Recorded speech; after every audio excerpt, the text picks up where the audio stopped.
Salam, selamat pagi saudara-saudaraku dalam Kristus. Bertemu kembali dalam renungan pagi, suara pengharapan. Tema renungan kita pada pagi ini adalah kebebasan melalui salib Kristus. Saudaraku, kematian Yesus Kristus di atas kayu salib merupakan kemenangan yang paling besar kepada kita. Karena Allah berurusan dengan semua dosa-dosa manusia di atas kayu salib. Hal itu berarti juga semua kesedihan dan penderitaan yang merupakan akibat daripada dosa turut disalibkan dan mati di atas kayu salib. Ini adalah karya agung yang dilakukan oleh Yesus Kristus untuk menyelamatkan setiap orang yang percaya kepadanya. Tuhan Yesus telah membebaskan setiap manusia yang percaya kepadanya daripada kuasa setan atau iblis. Hal ini telah jelas nyata tertulis di dalam Alkitab. Dalam kitab Kolose pasal 2 ayat 15 tertulis.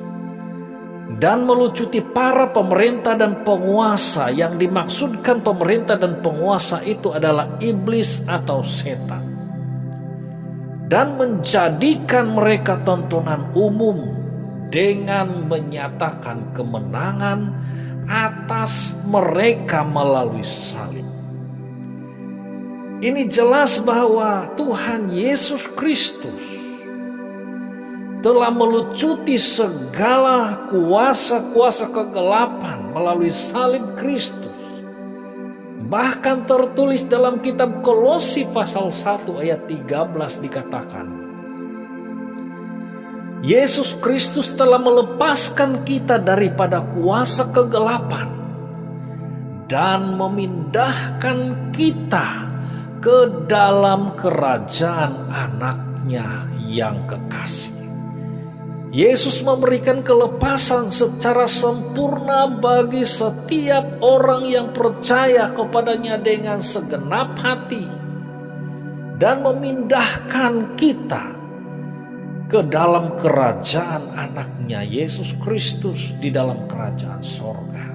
Kita yang dulunya tinggal di dalam kegelapan diselamatkan oleh Tuhan, dipindahkan daripada kegelapan kepada terang Tuhan yang ajaib.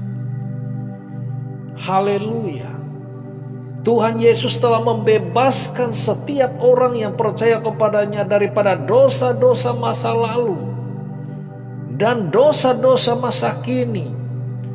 Syaratnya ialah harus percaya kepada Dia sebagai Tuhan dan Juru Selamat, mengakui Dia, dan juga merendah diri di hadapan Tuhan, mengakui segala dosa dan pelanggaran, sebab ada tertulis dalam 1 Yohanes pasal 1 ayat 9. Dikatakan jika kita mengaku dosa kita, maka Dia, yaitu Tuhan Yesus Kristus, setia dan adil sehingga Ia akan mengampuni segala dosa. Artinya tidak ada satu dosa pun yang tidak dapat diampuni oleh Tuhan.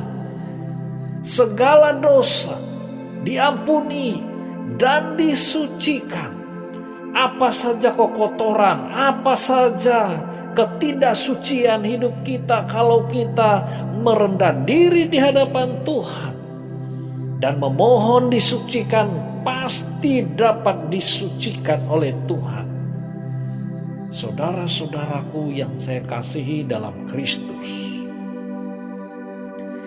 dikatakan dalam Roma pasal 6 ayat 14, karena dosa tidak lagi berkuasa atasmu.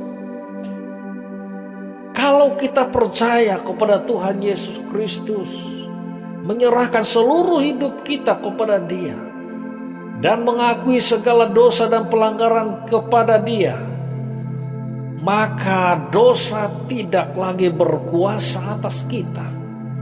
kita benar-benar dibebaskan secara sempurna.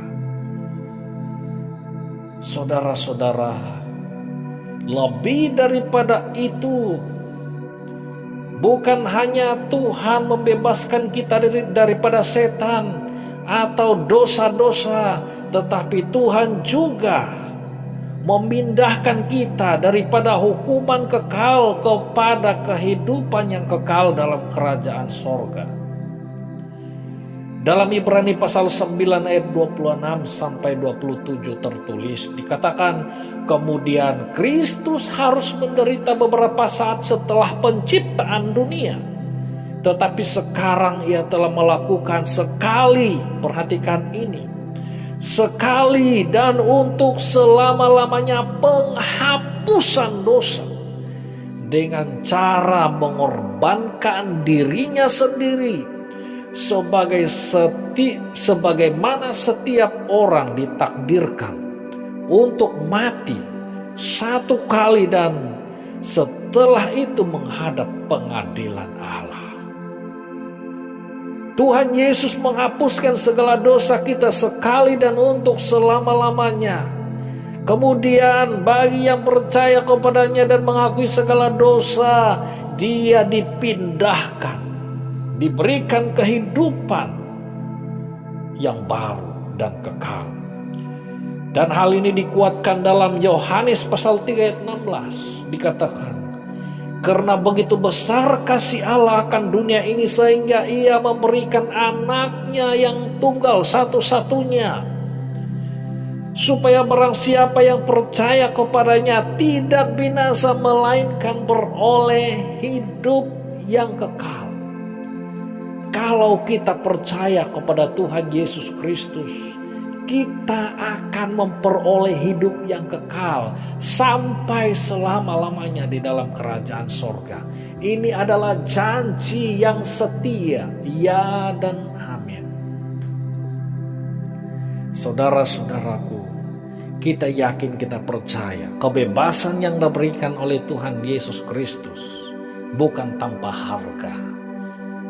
Saat kita menerima kebebasan yang diberikan oleh Tuhan, kita harus menanggapinya, mengambilnya dan tidak melepaskannya. Dan kita harus memelihara diri kita supaya tetap suci dan kudus sampai kepada kedatangan Dia yang kedua kali. Supaya di mana Dia berada, kita pun berada. Haleluya. Tuhan Yesus memberkati. Mari kita berdoa. Bapa di surga, kami bersyukur kepadamu ya Tuhan atas kasih karunia, berkat dan kemurahan-Mu yang begitu besar dan luar biasa kepada kami. Engkau memberikan kepada kami kebebasan yang sempurna lewat salib Kristus. Hamba-Mu berdoa bagi saudara-saudaraku pendengar dimanapun mereka berada. Mereka yang sudah percaya kepada Tuhan Yesus sebagai Tuhan dan Juru Selamat, supaya mereka tetap kuat dan tetap teguh dalam iman. Meskipun ada banyak cabaran, ada banyak rintangan silih berganti dihadapi, tetapi mereka tetap melangkah di dalam iman. Bagi saudara-saudara yang belum percaya kepada Tuhan Yesus Kristus dan sedang mencari kebenaran, hamba-Mu berdoa supaya Engkau jamah hati mereka, sehingga mereka terbuka hati untuk meyakini Yesus Kristus sebagai Tuhan dan Juru Selamat yang membebaskan daripada segala dosa dan hukuman kekal. Terima kasih Tuhan, andainya ada di antara pendengar-pendengar saat ini yang sedang mengalami pergumulan, mengalami permasalahan apapun di dalam kehidupan mereka, hamba-Mu berdoa supaya mereka diberikan penghiburan, kelegaan, kekuatan, dan kedamaian.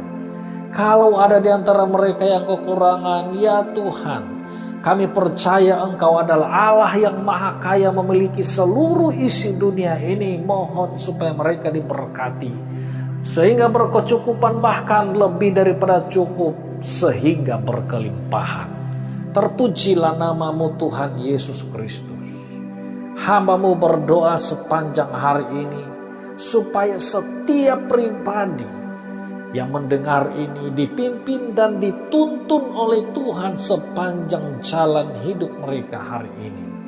Terima kasih Tuhan, dalam nama Yesus Kristus kami sudah berdoa. Amin.